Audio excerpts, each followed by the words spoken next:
grâce, nous allons vivre sur le sol. Dieu, nous sommes venus ici ce soir.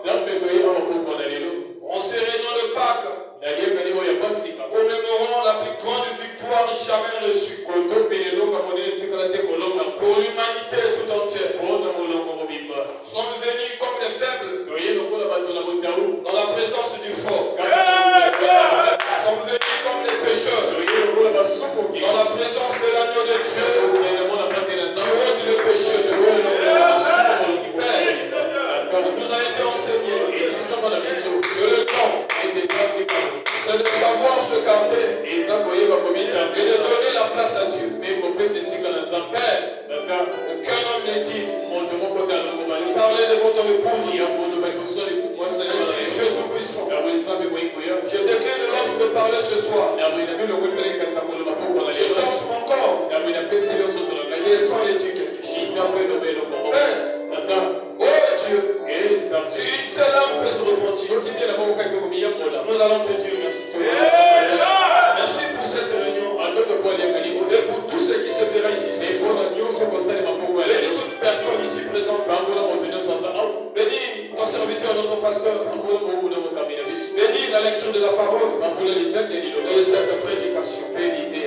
Nous prions et tant que l'expectative de voir ta grâce au milieu de nous. Au nom de Jésus.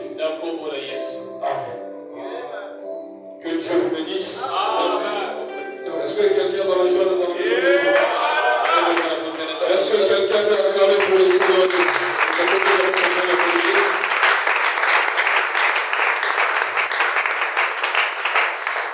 Pendant que nous sommes debout, nous allons lire dans le livre d'Exode chapitre 3. Nous lirons à partir du 7e verset.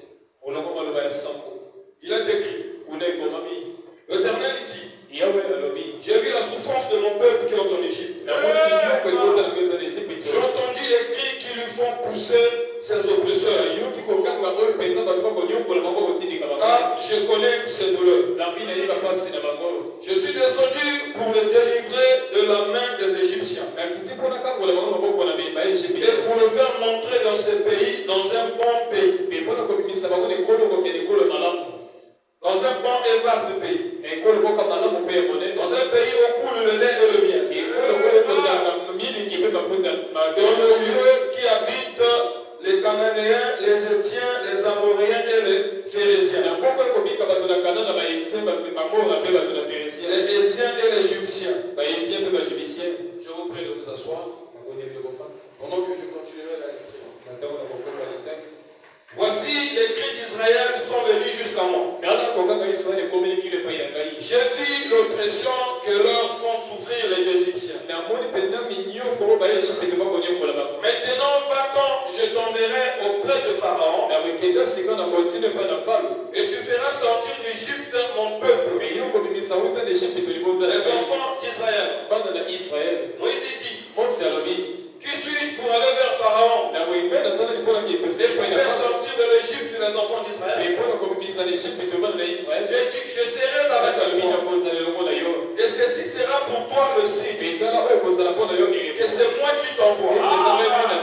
Quand tu auras fait sortir d'Égypte le peuple, vous servirez Dieu sur cette montagne. Moïse dit à Dieu, j'irai donc vers les enfants d'Israël. Je leur dirai, le Dieu de vos pères m'a envoyé vers vous. Et s'ils me demandent, quel est son nom? Que leur répondrai-je? Dieu dit à Moïse, je suis celui qui suis. Il ajouta, c'est ainsi que tu répondras aux enfants d'Israël. Celui qui s'appelle Jésus m'a envoyé vers vous. Amen. Que Dieu bénisse cette portion de la parole. Je lirai encore dans le livre de Luc chapitre 4.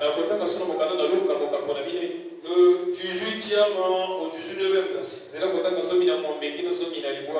prenons la partie du 17e verset. Et on lui remit le livre du prophète Ésaïe. Léon déroulé, il trouva l'endroit où il est écrit. L'Esprit du Seigneur est sur moi. Parce qu'il m'a oint pour annoncer une bonne nouvelle aux pauvres. Il m'a envoyé pour guérir ceux qui ont le cœur brisé. Pour proclamer aux captifs la délivrance. Et aux aveugles le recouvrement de leur vue. Pour renvoyer libres les opprimés. Amen. Que Dieu vous bénisse une fois de plus. Je remercie le Seigneur Jésus de cette grâce de nous accorder le souffle de vie. Et surtout de nous donner la vision et la force de venir dans sa maison ce soir. Je ne crois pas que nous sommes ici parce que nous sommes meilleurs. Il y a ceux qui peut-être sont plus meilleurs que nous, mais Dieu leur a retiré. Et je remercie son serviteur, notre pasteur, qui a bien voulu me donner l'opportunité de dire encore quelque chose ce soir. Que Dieu le bénisse abondamment.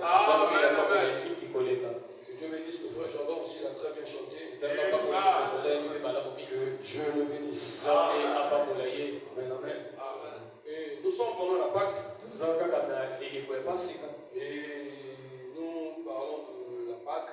Comme le pasteur nous avait dit, il n'y a pas un sujet, mais que chacun essaie de parler de quelque chose pour aider les enfants de Dieu. Et les éminents prédicateurs qui sont passés avant nous là, c'est pas facile. Comme je disais à frère Noël aujourd'hui, je lui disais, le frère Dave et le frère sérieux, je pense qu'ils ont même pas prêché moi. Donc c'est comme s'ils ont voulu compliquer les choses. Ils ont touché ici, ils ont touché ici, ils ont touché. Mais ça c'est compliqué le poisson. Mais c'était merveilleux que Dieu les bénisse. Et nous croyons que Dieu ne manquera pas de nous dire quelque chose ce soir. Et pour ce soir, j'aimerais aborder un sujet que je vais intituler le troisième exode. Ça paraît peut-être un peu... on parle de la Pâque, mais c'est comme si je sors un peu du sujet. Maintenant, en réalité, je rentre même dans le sujet. J'aimerais parler du troisième exode. Bon, si nous parlons du troisième exode, forcément c'est qu'il a eu un premier exode. Forcément c'est qu'il a eu aussi un deuxième exode. Parce qu'on ne peut pas arriver en troisième si on n'a pas passé par le premier et le deuxième. En réalité, il y a eu plusieurs exodes. Même si nous lisons la Bible, nous voyons qu'il y a eu plusieurs exodes. Mais quand je parle de troisième exode, je vais parler des grands exodes, l'exode capital. Et vous remarquerez que chaque exode est lié avec certains événements. Et chaque exode est lié avec une Pâque. Amen. Parce que remarquez, le premier exode a commencé avec la Pâque. Amen. Parce que vous remarquerez déjà que les enfants d'Israël, ils étaient en Égypte. Mais vous conviendrez avec moi que les temps en Égypte, les enfants d'Israël vivaient en rétrograde. Parce que la Bible nous enseigne, et le prophète m'appelle beaucoup là-dessus, que lorsqu'un Israélite est en dehors de sa patrie, est en dehors de la volonté parfaite de Dieu pour lui, la volonté de Dieu pour le peuple d'Israël, c'est qu'il reste toujours dans leur patrie. Et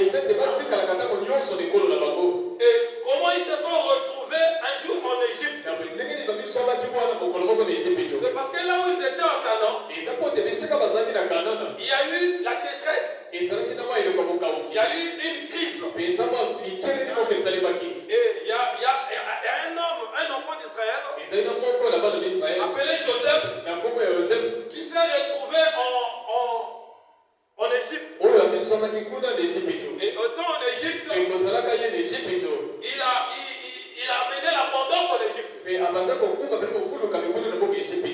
nous devons savoir que dans chaque temps, il y a quelqu'un qui est loin de Dieu pour cette saison-là.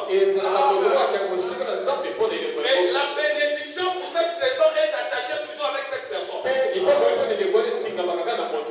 Suivre cette personne, c'est aussi suivre le plan et la bénédiction de Dieu pour le moment que vous vivez. Lorsque Joseph se retrouve en Égypte, il se retrouve que les enfants d'Israël se débordent aussi en Égypte. Et ils étaient conscients du plan de Dieu pour eux. Le plan de Dieu pour eux, c'était pas qu'ils vivent en Égypte. Mais ils ont vu les avantages que l'Égypte les offrait.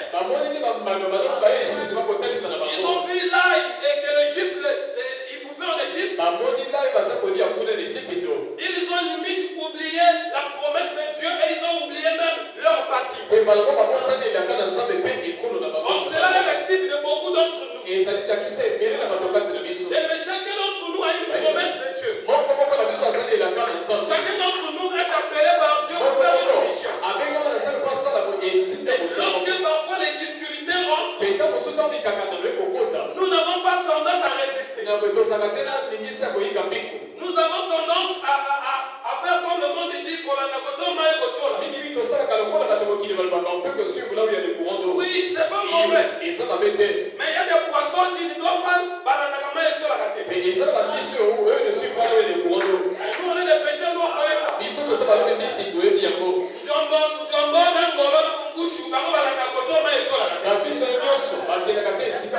Et ils savent que ça peut être un danger pour eux.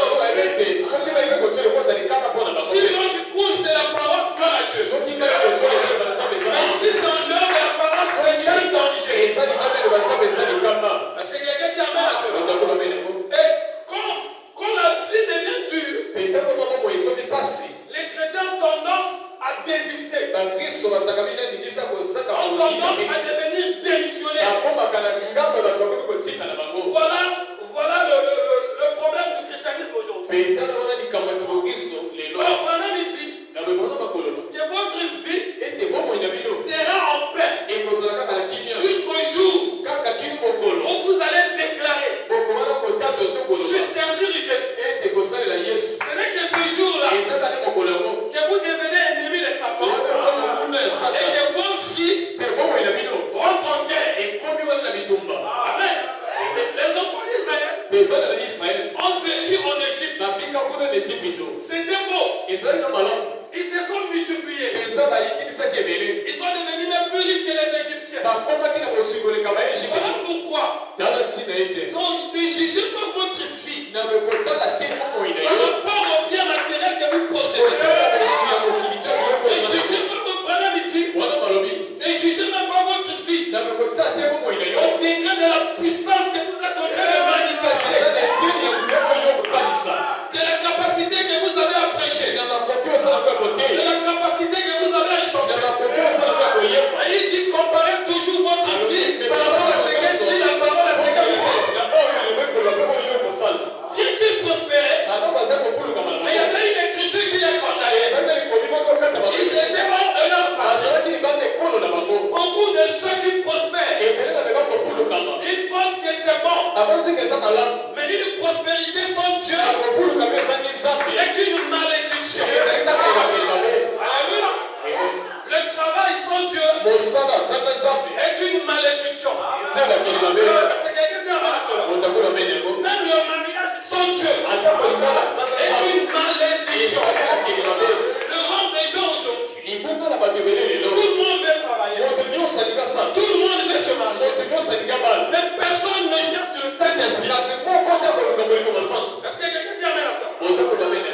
Ce qui fait que le travail devient une malédiction pour quelqu'un. Et quand le travail commence à bouffer les titres, et à ce moment-là, le travail ne le bénit plus. Mais c'est quelqu'un qui amène.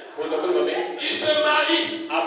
Et quand il se marie, alors que comme il n'a pas le Saint-Esprit, la femme devient un fardeau pour le mari. Et le mari devient un fardeau pour la femme. Ils ont vécu là avec beaucoup de choses. Mais c'est ça ce que j'aime avec un enfant de Dieu. Un enfant de Dieu peut être en erreur. Elle ne devrait jamais en erreur de toi. La capacité des enfants de Dieu, c'est de reconnaître leur position, de mettre leur vie en ordre. Moi je crois toujours qu'il est plus chrétien. Quelqu'un plus chrétien quand tu le tombes, qui se relève. Parce que lorsque quelqu'un tombe, il se relève, il devient humble. Quelqu'un commet des erreurs, il devient humble. Quand on a cru nouvellement, on était chaud. On était les hommes des épées. Alléluia. Et le pasteur peut dire chaque problème, je venais voir le pasteur. Le pasteur, c'est ceci. Le pasteur me parlait. Mais quand tu grandis un peu dans la foi, tu commences à comprendre que c'est des choses qui vont arriver. Tu vois que ce que tu condamnais les autres, tu peux se retrouver là-dedans. Voilà pourquoi j'aime la parole de Jésus. Il avait dit de juger quoi, afin que vous ne soyez pas jugés. Vous savez, il n'y a pas plus grand jugement. Quand hier j'ai critiqué le frère David pour quelque chose, aujourd'hui je me mets à faire la même chose. Ma personne ne me parle. Moi-même, mais hier, tu disais que c'était pas la parole. Maintenant, qu'est-ce que tu es en train de faire? C'est devenu la parole parce que quand tu fais. Alléluia. Et quand ils étaient là, un jour, ils ont commencé à pleurer. Pas parce qu'ils ont voulu pleurer. Ils ont commencé à pleurer parce que Dieu commençait à pincer. Alléluia. Parce que la manière qu'ils vivaient d'habitude, ils ne vivaient plus de cette manière. Les avantages qu'ils avaient en Église, les avantages commençaient à partir. Et ils ont dit non. Mais pourquoi on souffre ici? Alors qu'on a eu du promesse. On avait dit à notre père. C'est là où on regarde nos écritures. Quand ça devient compliqué, ne va pas pleurer chez quelqu'un. Fais ce que le pasteur me dit souvent ici. Prends la Bible, lis, trouve une promesse et achète la promesse et le promesse. Ils ont dit, oh, mais on a eu une prophétie. On va faire 400 ans. Mais on a combien? On est maintenant à 350. Non. On doit sortir. Bien-aimé, quand les difficultés commencent, la solution à côté de toi. Parce que le pharaon qui n'a pas connu Joseph n'est pas venu avant Moïse. Il n'y a pas de difficulté sans solution. Voilà pourquoi les saints prophètes disent.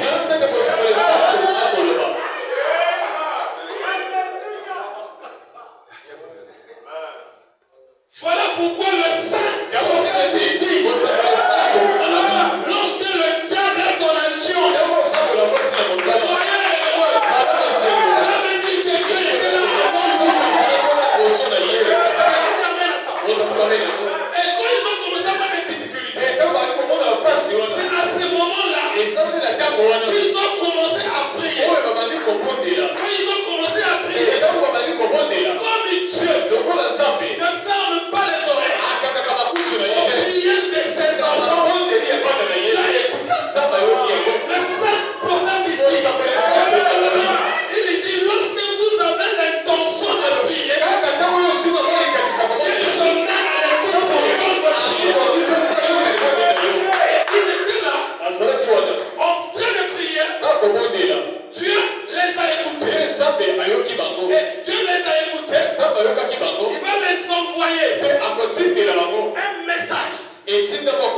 qui ne vit pas la parole souffre plus que malade.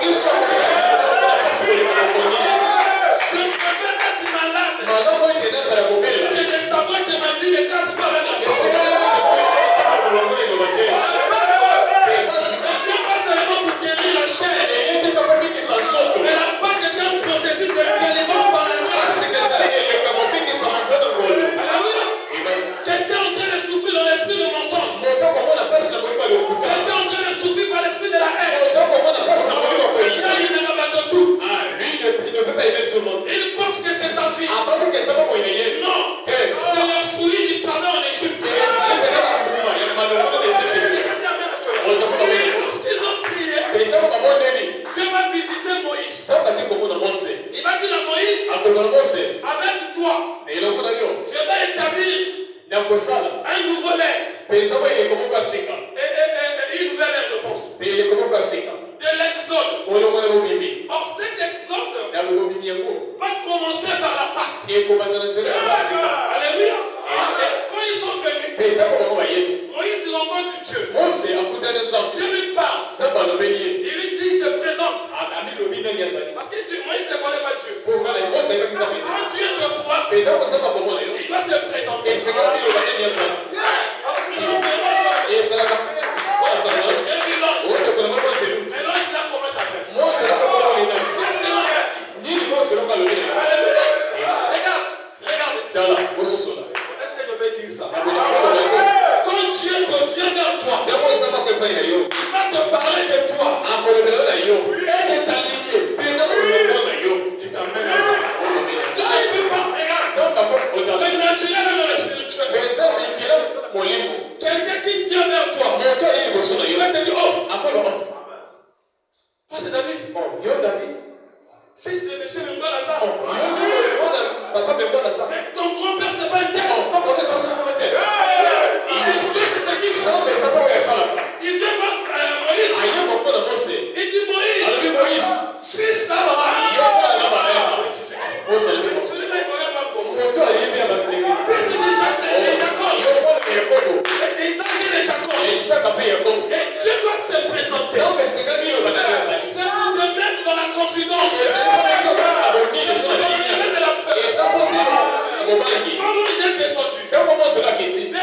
Il n'est pas venu comme ça. Je suis venu de la présence de Dieu. Tu es un bienfaiteur. Alléluia. Il dit à Moïse, je suis le Dieu d'Abraham, d'Isaac et de Jacob. Je t'envoie pour aller délivrer mon peuple. Alléluia. Et regardez.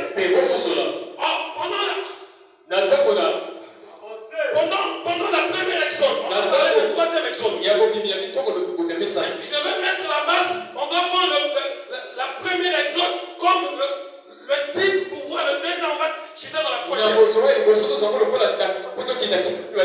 Pendant qu'on est dans le premier exode, il y a quelque chose qui tire mon attention. C'est que quand Dieu rencontre Moïse, Moïse dit à Dieu, Moïse est là.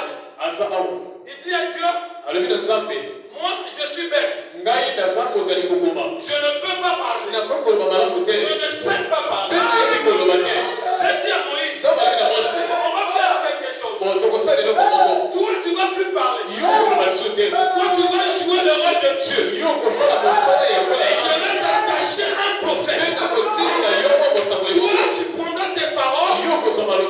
Tu mettras dans le prophète celui qui parlera au peuple. Et à ce moment-là, il y a Aaron. Alléluia. Vous voyez que Moïse ne parlait pas. Moïse agissait. La foi, c'était Aaron. Moïse venait pour les péchés. Moïse voulait parler. Il était bête. Il ne voulait pas parler. Il chuchote. Il dit Aaron.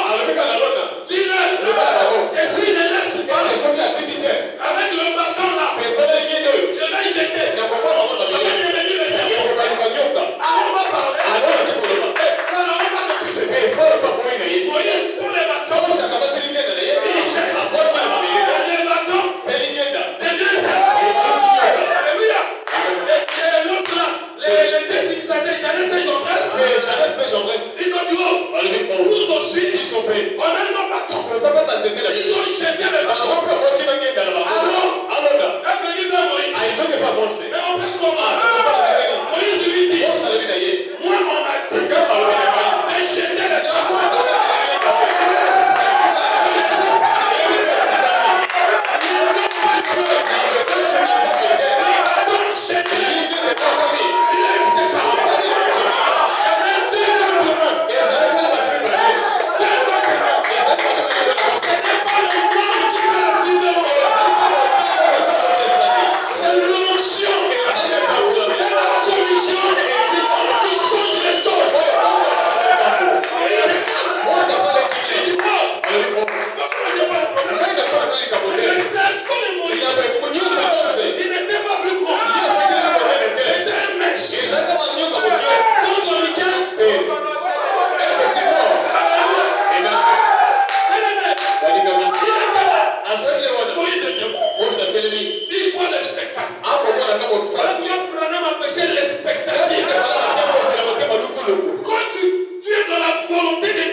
Pourquoi la Pâque?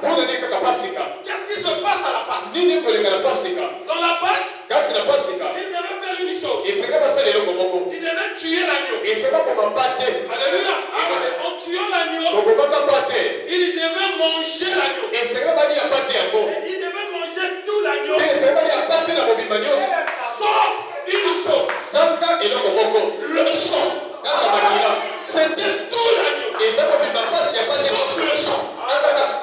Remarquez. La vie n'est pas dans la chair. La vie est dans le sang. Alléluia. Et vous verrez que ici, pour le premier exode, ils vont manger l'agneau. Tout l'agneau. Même les sabots. Rien ne va être. Ils ont mangé ça. Et le sang a été recueilli et appliqué sur les métaux. Alléluia, sur les métaux.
Parce que Jésus, il est descendu là-bas.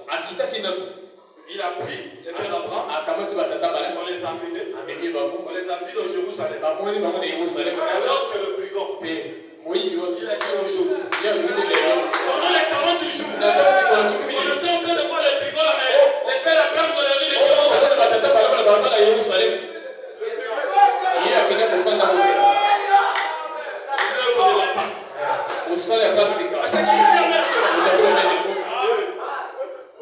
C'est là où la parole, où la grâce vient détrôner la loi.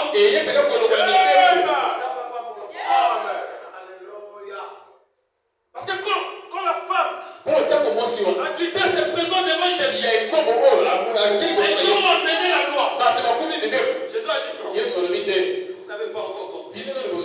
Ça, ce n'est que le temps de la loi. Je ne suis pas venu pour condamner, mais pour porter une année de grâce. Et pour les aider. Il dit, bon, vous qui respectez la loi, qu'il y ait une seule personne d'entre vous jette la pierre à cette dame. Et vous tous, vous le lapidez. Bien aimé.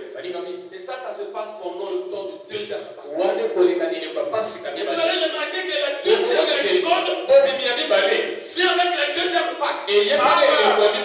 Parce que la première Pâques, c'était la sortie des enfants d'Israël de l'Égypte. Il le canon. Et toutes les Pâques qui se sont passées après cette Pâques étaient des commémorations. Depuis les Pâques, ils étaient des commémorations. La sortie de l'Égypte. C'était devenu une fête, une commémoration. Il fallait qu'il y ait un jour, la véritable Pâques, l'agneau de Dieu, véritable pour être tué. Et à son tour, un mystère. Et comme était dans la Pâques, remarquez, dans la première Pâques, on leur a dit vous mangez l'agneau, mais faites attention avec le son. Alléluia.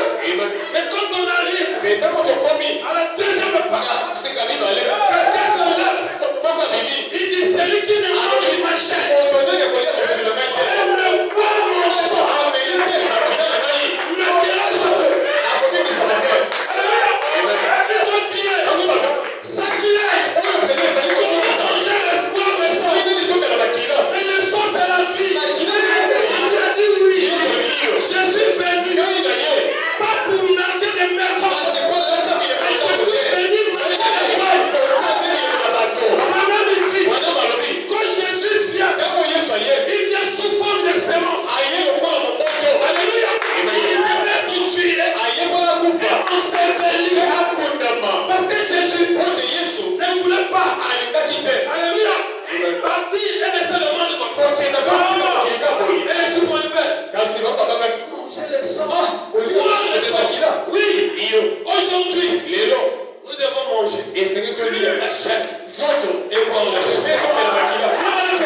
Selon la première action, quand ils ont mangé l'agneau, et ils n'ont pas bu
chair.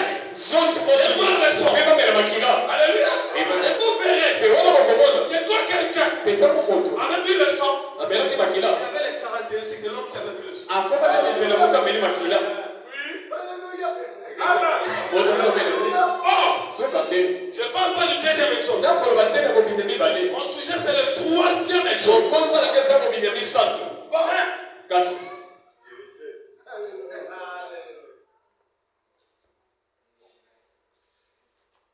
Mais il y a c'est comme il y a un flou dans le parcours. Amen. Oh, si la loi doit se répéter,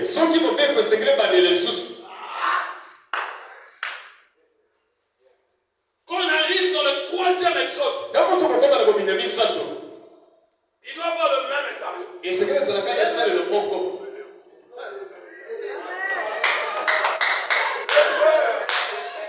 Alléluia. Parce que l'intérieur continue. Il doit avoir un homme sur terre qui joue le rôle de Dieu. Et un autre qui joue le rôle du messager.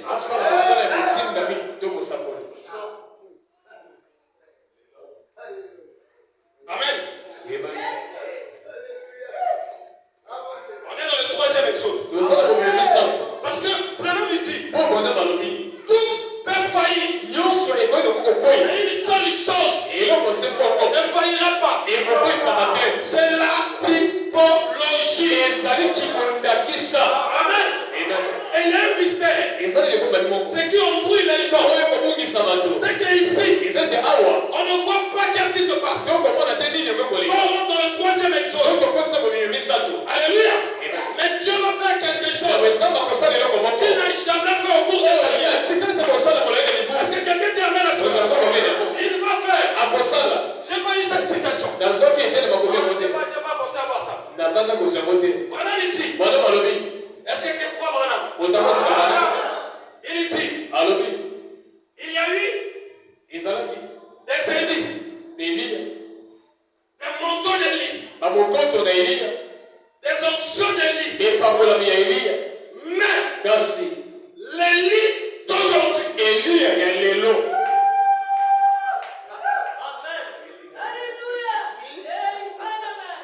il dit mais l'Élie d'aujourd'hui, c'est qui?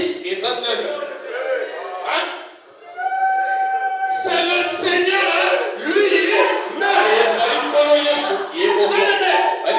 Nous avons eu une grâce que les autres n'ont pas eu. Qu'est-ce que Dieu a fait? Dans ce temps de la fête, il a fait ce qu'on appelle un mariage. Dieu et l'homme sont devenus un. Faites attention. Je ne parle pas de la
1963. Maintenant ce soir, en enregistrant ce matin, si l'enregistre, je pense que la bande, quelqu'un tirait mon attention. J'ai dit le deuxième exode. Je ne voulais pas dire le deuxième. Je voulais dire le troisième.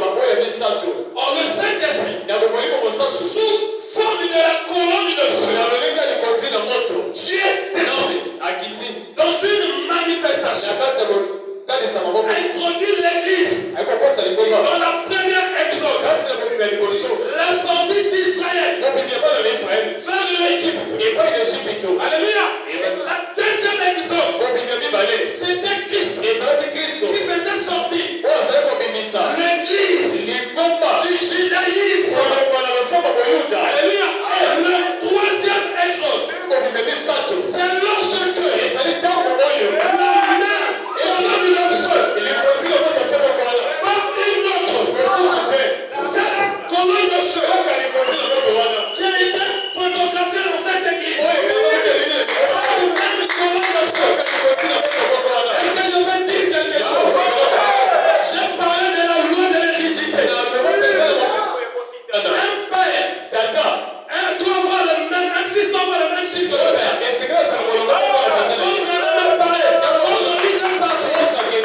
La première chose que Josué a fait, c'était de traverser les choses. Alléluia. Et comme Branham part, un véritable serviteur de Dieu doit être confirmé par la colonne de feu. Est-ce que quelqu'un dit amen? Le faire sortir l'épouse de l'église. L'épouse n'est pas dans l'église. L'épouse est hors l'église. Est-ce que quelqu'un dit amen? Bien aimé, dans l'église, il y a des critiques. Dans l'église, on tombe avec les femmes. Dans l'église, dans l'église,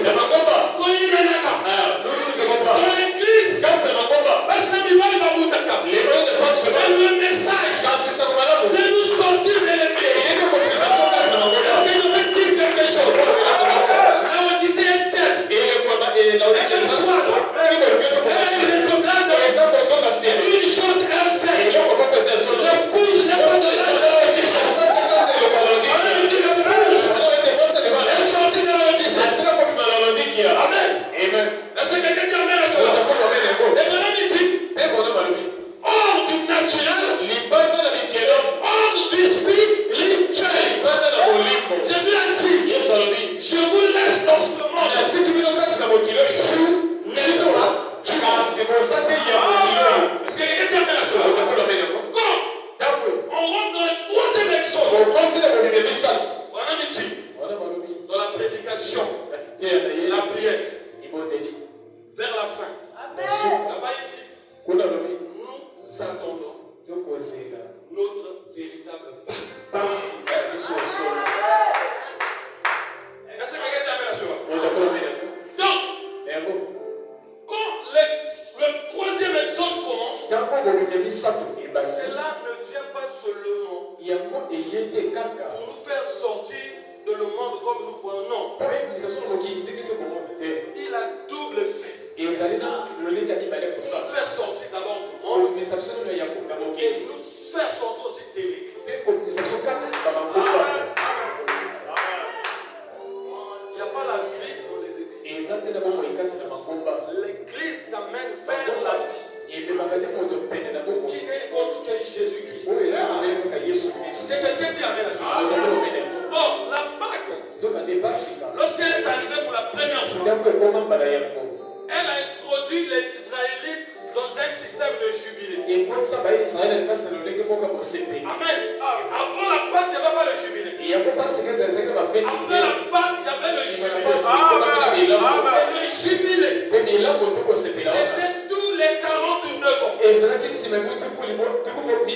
Après cette période de 7 ans, au 7e année de 7 ans, avait le jubilé. Et le jubilé, c'était le retour vers la propriété. Tout ce que l'homme avait perdu, tout ce qui lui a été volé, lui est redonné. Pas par les efforts, pas parce qu'il a gêné, pas parce qu'il a crié, mais parce que la parole lui est disée. Et comment il devait reconnaître cela? Cela se faisait au son de la trompette. C'est quelqu'un qui aime la chose. Remarquez, quand la deuxième exode a eu lieu, le monde a plongé dans un système. Les 7 âges de l'église. Alléluia. Or, c'est à la 7e année du 7e période que le jubilé venait. Où l'homme ne faisait pas des efforts. Mais comment l'homme doit écouter la voix? C'était par le son d'une trompette. Remarquez, pendant qu'on parle de la nature, que le chat, il aboie. Le chat, il miaule. Le pigeon, il roucoule. Mais, un oiseau, lui, il n'a pas le même cri que les autres. L'air des trompettes. Lorsque la trompette de l'air lui sort, madame il dit, c'est un nouveau lever du soleil. Et cette fois-ci, ce n'est pas un seul lever du soleil, c'est tout le lever du soleil. Il vient redonner la vie physique et la vie spirituelle. Ce soir, le message, je le crois. Je le crois, alléluia. Je le crois, amen. Ce glorieux message, c'est la pensée de Dieu. Ce glorieux message, c'est le 3e épisode qui nous introduit dans notre jubilé. Le chien n'a pas le droit d'essayer ta vie. Est-ce que quelqu'un dit amen à cela? Si tu vis dans le péché, c'est que tu aimes le péché. Si tu es malade, c'est que tu aimes la maladie. Parce que quand l'air du chant, quand la trompette chante, il n'y a plus de lien. Je finis dans 5 minutes. Je lis pour finir. Comment dit-il?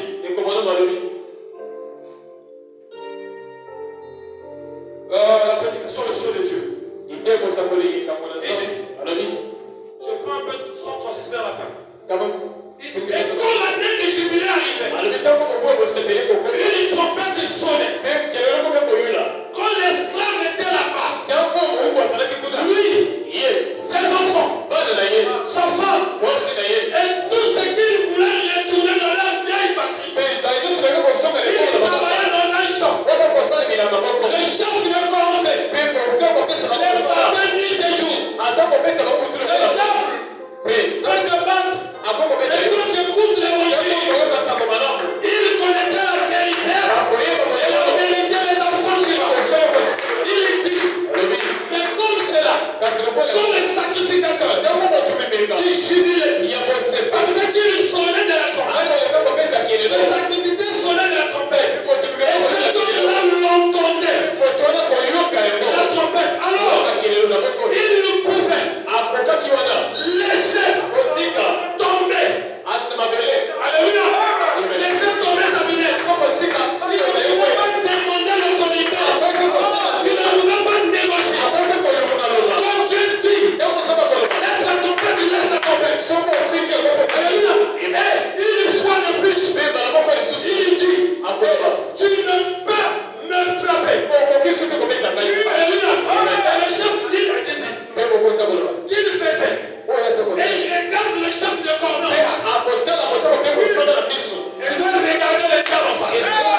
tu veux.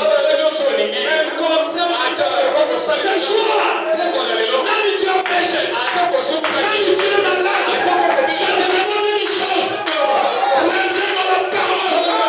Je suis la véritable parole. Je me disons que nous sommes des choses. Je vous bénis.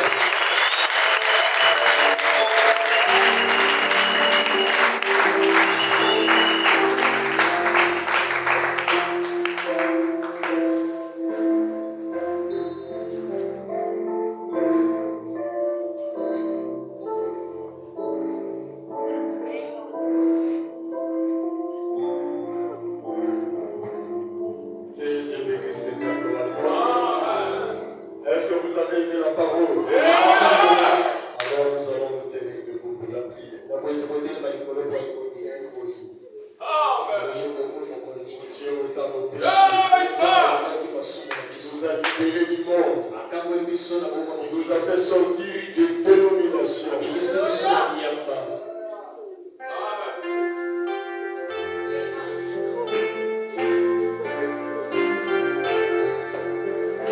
Tu es maintenant libre.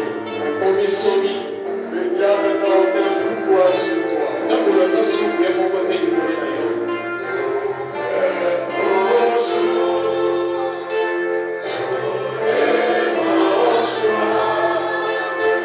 Yeah.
même pas vos péchés. Même si vos péchés sont rouges, comme un cramoisi, noir comme la poudre, il ne verra pas.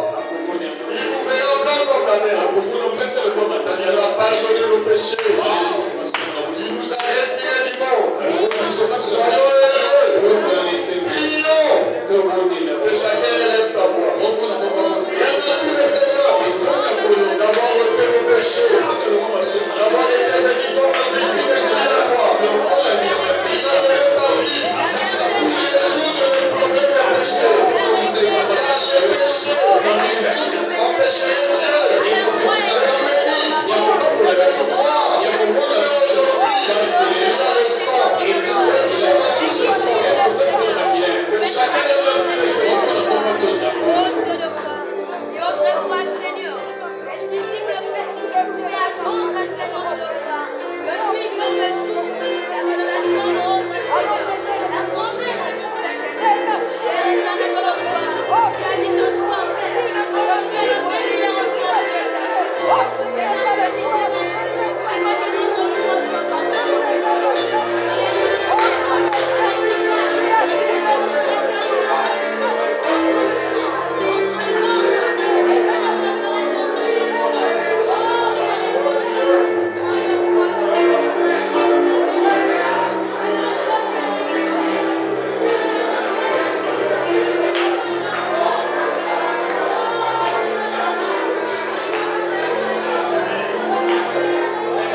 Pas de mots.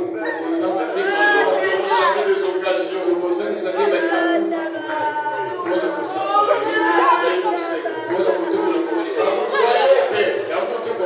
Tout ce que tu as fait pour nous.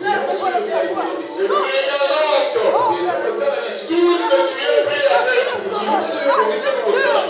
Nous nous sentons heureux. Nous sommes dans la joie. Tu ne nous as jamais abandonnés. Seigneur, la manière dont tu nous as supportés sur ce chemin de devoir, il n'y a pas un Dieu comme toi. Si on avait un autre Dieu, il allait nous exterminer. Tu as sacrifié ta vie. Tu es descendu ici-bas pour régler les plus grands problèmes que tu devais régler. Les problèmes de nos péchés. Le péché a introduit la mort. Le péché a mis une séparation entre toi et tes enfants, ton propre peuple. Tu n'aimes jamais le péché. C'est pour cela que nous avons prêché sur la cruauté du péché. C'est quelque chose de cruel. Et le péché a mis ce monde dans le chaos. Le péché a chassé Adam et Ève du jardin d'Éden. A changé la vie qu'ils avaient. Le péché a amené la souffrance. Le pain. Oh Dieu, merci. C'est pour cela que nous chantons. Que nous serait-il arrivé si on n'avait pas Jésus? Si Jésus n'était pas venu, Jésus sera toujours pour nous. L'homme le plus chanté. Le nom que nous allons prononcer, il les descendu jusqu'à son coucher. Et toute la nuit, soit béni Jésus. Merci Seigneur d'avoir résolu ces problèmes. C'est un jour heureux, jour de joie. Quand toi, tu as ôté nos péchés. Parce que c'est la vérité. Une paix. Aucun homme dans ce monde avait subi. Ça nous donne la envie de pleurer. Quand nous pensons à des souffrances, à la croix, oh Jésus, combien tu as été haï. Aucun homme a été haï comme toi. Tu n'étais pas aimé dans ce monde. Le monde t'a rejeté. Ton propre peuple. Parce que tu avais porté sur toi le péché. Le péché des enfants. Et même tu avais même crié. Mon Dieu, la divinité, mon Père, la parole qui m'a envoyé sur la terre. Pourquoi tu as accepté tout ça, Père Jésus? Parce que tu avais porté le péché. Tu avais pris le péché. Et tu es parti jeter ça tellement mal. Et aujourd'hui, nous sommes sans péché. Quand tu nous regardes, tu vois des nouvelles créatures.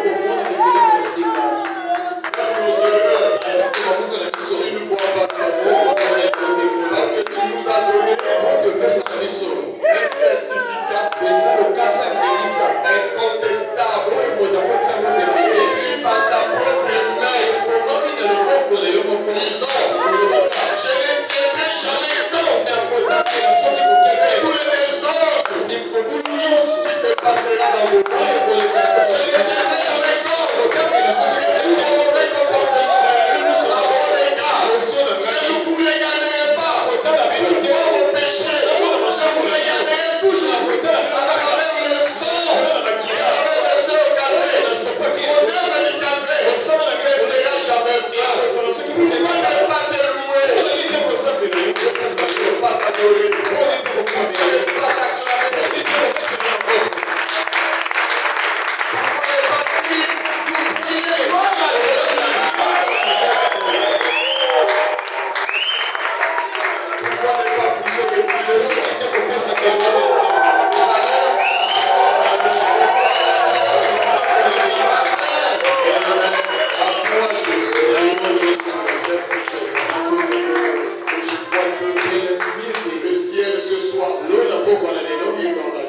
j'ai un regard favorable sur chacun de nous. Tu connais nos problèmes. Tu connais nos situations. Tu connais tout ce dont nous avons besoin avant même que nous puissions nous exprimer. Alors ce soir, souviens-toi de mon frère. Souviens-toi de ma soeur. Souviens-toi de chaque problème qui nous dérange, qui nous fait gémir, qui nous fait pleurer. Et ne regarde pas qu'on fait les choses. Nos pleurs, gémissement. Et comme tu avais répondu, tu avais dit à moi, les cris qui font pousser les oppresseurs, les enfants ne sont pas liés. Seigneur, nous aussi, nous sommes oppressés. Il y a des ennemis dans l'ombre. Et ça non. Il y a beaucoup de choses. Il y a des peines. Il y a des manques. Il y a des difficultés. Seigneur Jésus, toutes ces choses-là nous font pleurer. Nous font gémir. Que cela te parvienne. Et qu'une solution soit trouvée pour mon frère, pour ma soeur, et pour chacun de nous. Bénis les vases que tu as utilisés. Richement, Seigneur, pour cette parole bénie et l'onction qui accompagne cette parole. Que tu les bénisses richement et qu'il soit toujours une bénédiction pour cette église, pour ton peuple, pour le royaume. Accorde le Seigneur. Et nous remettons les restes de notre entre tes mains.